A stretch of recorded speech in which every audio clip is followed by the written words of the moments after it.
Sebastian dan Dion baru saja menginjakan kakinya di Bandara Soekarno-Hatta 2 hari setelah insiden nomor tidak dikenal. Pekerjaan proyek diserahkan pada Bara sebagai penanggung jawab. Pak Tomo sudah menunggu di area penjemputan terminal kedatangan.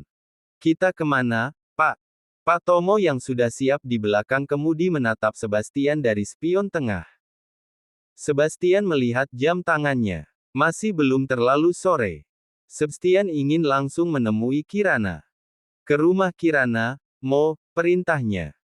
Dion sudah mendapat kabar kalau Kirana izin sakit dan sudah mengirimkan foto surat izin dokter yang memintanya beristirahat selama 3 hari. 1 jam lebih sedikit mobil sudah terparkir di depan rumah Kirana. Dengan tidak sabar, Sebastian bergegas turun dan memencet bel yang ada dekat gerbang. Dion sendiri masih menunggu di mobil bersama Pak Tomo. Tidak lama, Mama Lia keluar dan terkejut melihat kedatangan Sebastian di rumah mereka. Sore Tahte, sapa Sebastian. Sore juga, Bas. Apa ada sesuatu dengan Kirana? Nada suara Mama Lia terdengar cemas.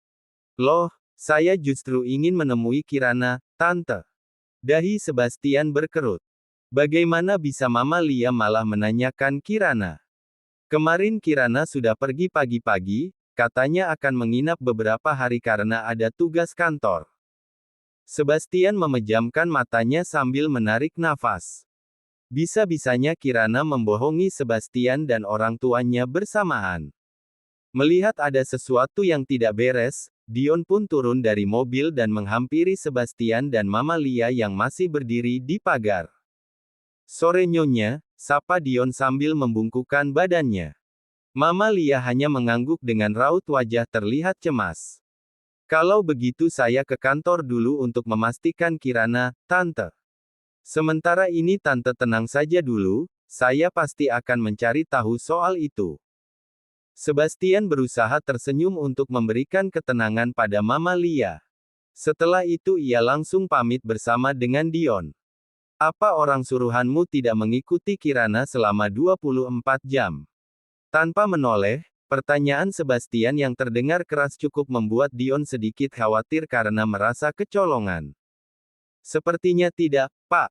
Mereka hanya mengikuti Kirana selesai jam kantor 2 hari yang lalu, dan besok ia mulai jam 5 pagi.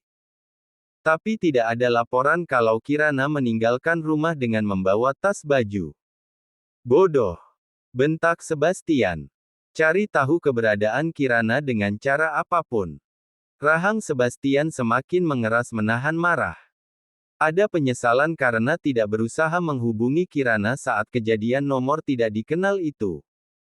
Meskipun handphone Kirana mati, posisi kekasihnya masih ada di kantor. Sebastian bisa menghubungi nomor kantor atau minta tolong pada Eci dan Marsha. Ke rumah sakit Pratama Medika, Mo. Perintah Sebastian pada sopirnya. Baik Pak. Mobil pun langsung mengarah menuju tempat yang diminta oleh Sebastian. Apa saya perlu mengecek jadwal praktek Dr. Stephen, Pak Bas? Sebastian hanya diam saja sambil memandang keluar jendela samping. Sampai di lobi rumah sakit, Sebastian bergegas turun dan menutup pintu mobil cukup keras. Dion pun segera menyusul untuk mencegah jangan sampai Sebastian membuat keributan di rumah sakit.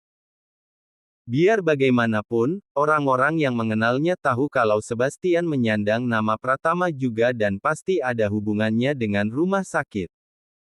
Sampai di ruang praktek Stephen, ternyata mereka masih harus menunggu.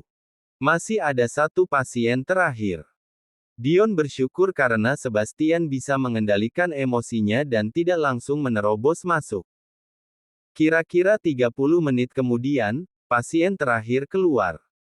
Tanpa menunggu disuruh oleh suster yang berjaga di situ, Sebastian langsung membuka pintu dengan wajah penuh kemarahan. Bastian. Stephen yang masih duduk di kursinya dan sedang berbincang dengan suster lainnya, terlihat kaget melihat sepupunya sudah berdiri di depannya. Stephen pun memberi kode pada perawat yang di dalam untuk meninggalkan mereka. Sekarang di ruangan itu hanya tinggal mereka bertiga. Di mana kamu sembunyikan Kirana? Stefan mengernyit, wajahnya bingung mendengar pertanyaan Sebastian, tapi kemudian suara tawa dengan nada mengejek keluar dari mulutnya. Bukannya kamu mengaku calon suaminya? Kenapa malah tanya aku? Stefan mencibir dengan tatapan sinis. Bukankah terakhir kalian janjian ketemu di mal? Suara Sebastian tidak kalah sinis dan wajahnya pun balas merendahkan Stefan. Ah iya, tentu saja aku ingat. Dan perlu kamu tahu kalau saat itu aku secara resmi meminta Kirana menjadi kekasihku. Mungkin sekarang dia sengaja menjauh darimu, untuk memastikan perasaannya apakah akan menerima tawaranku. Stefan tertawa sambil memasang wajah pongahnya. Dasar brengsek. Sebastian menggebrak meja dan hendak mencengkram ke meja Stefan yang terbalut dalam snellinya. Dion menahan tubuh Sebastian yang masih berusaha menggapai Stefan. Asisten itu pun membisikkan sesuatu yang akhirnya membuat Sebastian menahan emosinya. Urusan kita belum selesai. Sebastian berbalik sebelum menutup pintu ruang praktek Stefan. Jangan sekalipun mencoba mendekati Kirana apalagi sampai berani memintanya menjadi kekasihmu. Stefan hanya tertawa mengejek mendengar ucapan Sebastian. Dan setelah sepupunya membanting pintu ruang prakteknya, Stefan langsung mengambil handphone di laci mejanya. Namun sama seperti Sebastian, Stefan selalu tersambung dengan kotak suara sejak kemarin. Ternyata Dion mengajak Sebastian untuk langsung ke kantor. Ia sudah meminta Aldo untuk bersiap dan menemui mereka di ruang kerja Sebastian. Selain memeriksa CCTV, atas seizin Sebastian, Aldo akan mengecek komputer milik Kirana, siapa tahu ada sesuatu yang bisa melacak keberadaan Kirana. Sampai di lobi kantor, lagi-lagi Sebastian menutup pintu mobil dengan cukup keras dan bergegas menuju ruangannya. Ia tidak membalas sapaan beberapa karyawan yang berpapasan dengannya di lobi. Sampai di lantai 15, Aldo sudah duduk di sofa yang ada di ruangan Kirana dan Dion. Sebastian memberi isyarat agar Aldo langsung melakukan apa yang bisa membantunya melacak Kirana. Sebastian sendiri masuk ke dalam ruangannya. Membuka laci paling atas yang tidak pernah dikuncinya.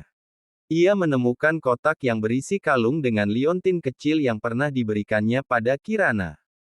Dan sepertinya gadis itu sadar kalau Sebastian menaruh alat pelacak di sana. Dalam perjalanan menuju rumah sakit, Aldo sudah mengabarkan kalau posisi kalung itu ada di lantai 15 gedung Megacyber. Sebastian sempat lemas mendengarnya. Ia langsung membuka laci meja kerjanya, karena tempat itulah yang biasa Kirana pakai untuk meletakkan sesuatu untuk Sebastian. Sebastian sedang duduk bersandar sambil memejamkan mata di kursi kerjanya saat pintu ruangan diketuk. Tidak lama Aldo dan Dion masuk dan mendekati meja kerja Sebastian, namun Sebastian memberi isyarat untuk bicara di sofa. Mereka pun mengambil posisi yang bisa melihat laptop secara bersamaan dan Aldo mulai membuka rekaman CCTV yang memang dipasang di ruang sekretariat lantai 15. Sebastian tercekat saat melihat ekspresi wajah Kirana yang begitu terkejut dan tidak lama terlihat tangannya bergetar memegang handphone. Namun sayang, bahkan pantulan dari handphone yang dipegang Kirana tidak bisa ditangkap oleh CCTV. Sepertinya Kirana mendapat kiriman gambar, Pak, jelas Aldo saat Sebastian sudah duduk bersandar pada sofa sambil menatap ke langit-langit. Tapi mohon maaf, sudah saya usahakan untuk melihat dari berbagai sudut, CCTV, tetap tidak bisa terlihat jelas. Hanya bayangan gambar saja. Coba perlihatkan, Do. Sebastian kembali menegakkan duduknya dan fokus menatap laptop Aldo. Ini yang paling terbaik, Pak. Terlihat posisi tangan Kirana sedang menyentuh handphonenya. Sebastian memicingkan matanya untuk mengira-ngira gambar yang dilihat oleh Kirana. Rasanya sakit saat melihat kekasihnya menangis sesungguhkan sampai tubuhnya bergetar. Sebastian menggeram frustasi karena tidak bisa melihat dengan jelas apa yang ada di handphone Kirana. Bahkan di mana saja keberadaan gadis itu tidak bisa terlacak. Kalian boleh keluar. Terima kasih bantuannya, Do. Tolong tetap dipantau keberadaan handphone Kirana, siapa tahu sewaktu-waktu aktif kembali. Baik, Pak Bas.